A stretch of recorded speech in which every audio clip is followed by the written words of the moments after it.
김태규 방통위 부위원장 입장문에 대한 최민희 과방위원장 기자회견입니다.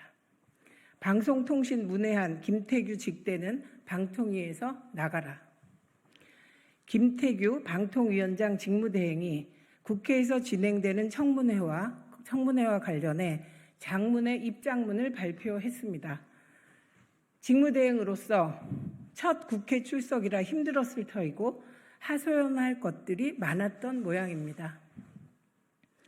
그러나 입장문의 내용이 책임을 회피하기 위한 궤변에 불과해 보입니다. 첫째, 김태규 직무대행은 정작 이사의 선임이 불법적이라거나 정부가 방송 장악을 시도하였다는 사실을 소명할 아무런 자료가 없다며 막연한 추측이라고 주장했습니다. 이사 선임이 불법적으로 이루어진 사실은 앞서 8월 7일 1차 청문회에 출석한 조성은 사무처장이 토론 없이 7, 8차례 투표로 정했다고 한 증언으로 이미 확인됐습니다. 토론 없다는 증언은 불법적으로 심의가 이루어졌음을 단적으로 보여주는 사례였고, 토론 없이 7, 8차례 투표로 13명을 뽑았다는 말은 심의가 생명인 합의제 방통위원회의 의사결정 구조를 어긴 불법적 행태입니다. 이처럼 이미 확인된 불법의 실상을 파악하기 위해 속기록 제출을 국회법과 국회증언감정법에 따라 적법하게 요구했고, 회의 과정에 대해 질의했음에도 김태규 직무대행은 횡설수설 자료 제출과 증언을 거부했습니다.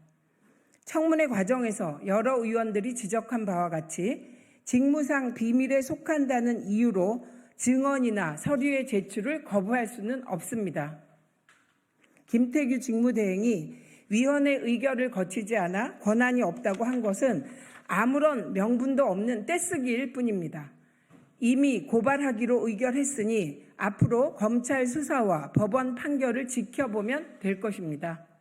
둘째, 김태규 직무대행은 불법이라고 규정할 정도에 이르려면 박문진 이사를 선임한 방통위 상임위원이 부정한 이득을 취하거나 부정한 청탁을 받고서 이사를 선임하는 정도의 위법이 있어야 한다며 장시간에 걸친 청문회에서 이러한 사실에 대한 논의는 언급조차 없었다고 주장합니다.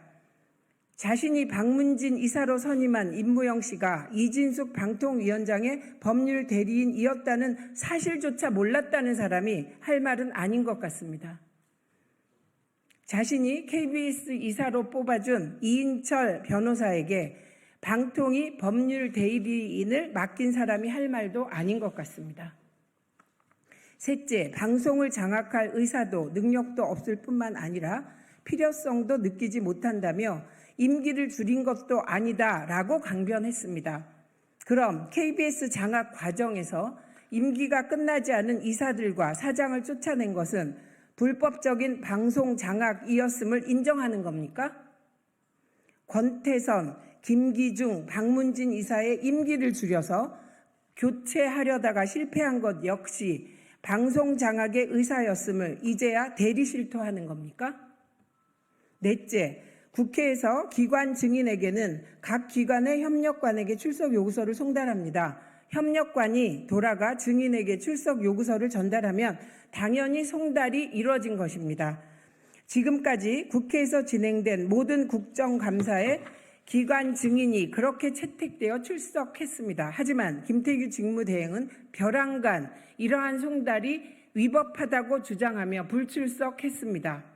그래서 아예 집 주소를 확인해 집까지 송달했더니 이제 구체적인 신문할 요지는 전혀 제공하지 않았다며 또 다른 핑곗거리를 찾아냈습니다.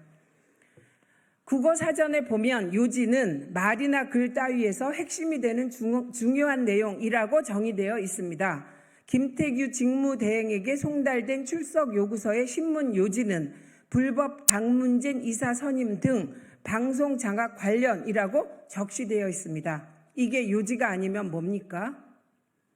박문진 이사 선임에 대해서는 방통위의 자유재량을 강조하며 인사권을 행사하면 그만이라는 태도를 보이는 사람이 국회가 법이 정한 절차대로 적어보낸 신문 요지는 인정할 수 없다니 이것이야말로 국회 무시이며 삼권 분립 훼손입니다. 다섯째, 김태규 직무대행은 답변서가 국회로 유출돼 과방위원장이 이것을 청문회 중에 들고 흔들면서 증인을 압박하였다며 방통위가 정당한 재판을 받을 권리를 침해당했다고 주장했는데 많이 아프셨습니까?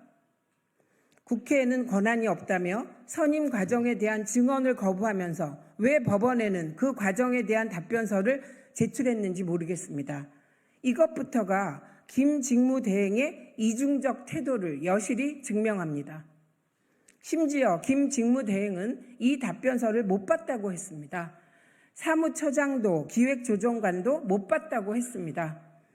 법률 대리인이 의뢰인에게 확인도 하지 않고 자기들 멋대로 답변서를 써냈단 말입니까? 국회가 정당하게 입수한 답변서를 통해 불법적인 심사 과정이 들통나고 방통위 시스템이 망가진 것이 드러날 위기에 처하자 유출 운운하는 상투적 수법으로 핑계거리를 찾는 것에 불과합니다. 덧붙여 과방위는 자신들이 원하는 사람을 이사로 선정하도록 요구한 적이 단 한 번도 없습니다. 이 허위사실 유포에 대해서는 반드시 책임을 져야 할 것입니다. 방통위 공무원들도 무너져가고 있다며 방통위 직원들을 걱정하는 척했지만 방통위 직원들을 정작 이 지경에 몰아넣은 것은 김홍일, 이상인, 이진수, 김태규 등 낙하산 위원장들과 고위직 간부들입니다. 이들에 의해 방통위는 망가질 대로 망가졌고 시스템이 무너졌습니다.